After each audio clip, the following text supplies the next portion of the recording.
తెలంగాణలో రెండో దశ పంచాయతీ ఎన్నికల పోలింగ్ ముగిసింది. పోలింగ్ కేంద్రాల్లో ఇప్పటికే క్యూ లైన్లో ఉన్న వాళ్లకు ఓటు వేసేందుకు అధికారులు అవకాశం కల్పించారు.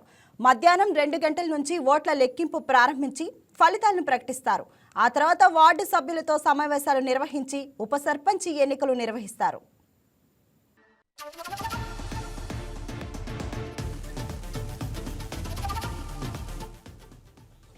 రెండో దశలో 4333 గ్రామ పంచాయతీలకు నోటిఫికేషన్ విడుదలవగా వాటిలో 415 సర్పంచ్ పదవులు, 8307 వార్డు సభ్యుల పదవులు ఏకగ్రీవమయ్యాయి.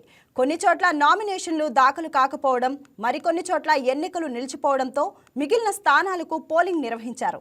వీటిలో 193 మండలాల్లోని 3911 గ్రామ పంచాయతీ సర్పంచులు, 29917 వార్డు సభ్యుల పదవులకు పోలింగ్ జరిగింది. ఈ పదవుల కోసం 12782 మంది సర్పంచ్ అభ్యర్థులు, 71,071 మంది వార్డు సభ్యులు అభ్యర్థులు బరిలో నిలిచి తమ అదృష్టాన్ని పరీక్షించుకుంటున్నారు. ఎన్నికల నిర్వహణకు రాష్ట్ర ఎన్నికల సంఘం పకడ్బందీ ఏర్పాట్లు చేసింది.